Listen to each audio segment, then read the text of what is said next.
नमस्कार मित्रांनो, स्वागत आहे तुमचं जीवन प्रवाह चॅनेलवर। पाण्यासारखा पैसा जर हातातून निसटून जात असेल तर एकदा आजमावून बघा या वास्तू टिप्स। श्री स्वामी समर्थ। जय जय स्वामी समर्थ। घरात सुख, शांती, समृद्धी आणि संपत्ती टिकवून ठेवण्यासाठी काही गोष्टींचे पालन करणे आवश्यक आहे। हिंदू धर्मात हे नियम वास्तुनियम म्हणून ओळखले जातात। प्राचीन काळापासून या गोष्टींची विशेष काळजी घेतली जात आहे। वास्तूशी संबंधित बाबींमध्ये धर्म आणि शास्त्राशी संबंधित बाबींचाही समावेश करण्यात आला आहे। मित्रांनो, तुम्ही तुमच्या आजूबाजूला रात्रंदिवस मेहनत करणारे अनेक लोक पाहिले असतील, जे त्यांच्या आयुष्यात आर्थिक अडचणी असूनही रात्रंदिवस मेहनत करतात। पैसा येतो पण टिकत नाही, त्यासाठी ते सर्व प्रकारचे उपाय करतात, पण परिस्थिती जैसे तेच राहते।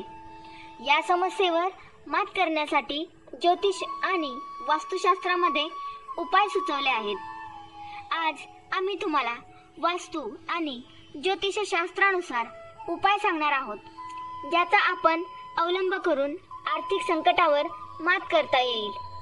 पण त्याआधी जर तुम्हाला देवी लक्ष्मीचा आशीर्वाद हवा असेल तर हा व्हिडिओ लाईक करा आणि चॅनलला सबस्क्राईब करा आणि कमेंट बॉक्समध्ये जय लक्ष्मी माता नक्की लिहा।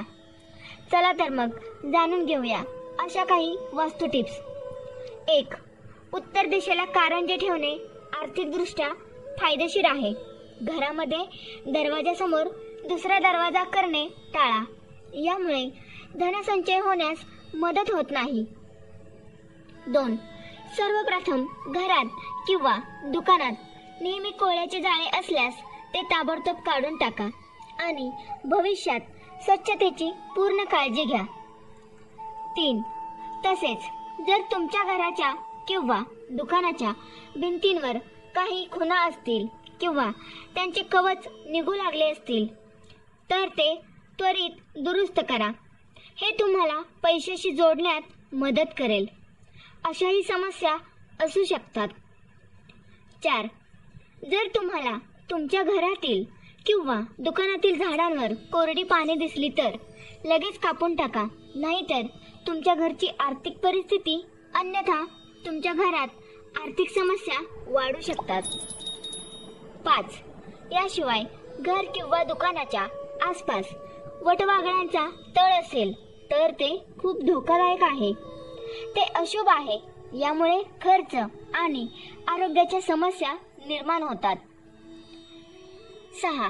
वास्तुशास्त्रानुसार धनाच्या आगमनाची ईशान्य दिशा आहे आणि जर जड वस्तू या दिशेने ठेवल्या असतील आणि या ठिकाणी खूप घाण असेल तर यामुळे आर्थिक समस्यांना तोंड द्यावे लागेल। घरात पैसा येण्याचा वेग मंदावतो। 7. ईशान्य दिशेला सतत अंधार असेल तर कुटुंबातील सदस्यांमधील मतभेद वाढू शकतात, त्यामुळे या दिशेला नेहमी प्रकाश असावा। 8.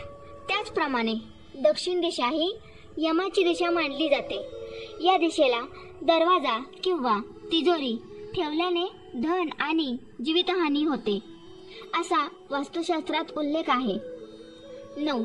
वास्तुशास्त्रात असे सांगितले आहे की घरातील पूजा खोलीत कमलगट्टाची माळ ठेवल्याने आर्थिक दुर्बलता दूर होते आणि देवी लक्ष्मीचा आशीर्वाद घरातील सदस्यांवर राहतो, असे ज्योतिषशास्त्रात सांगितले आहे।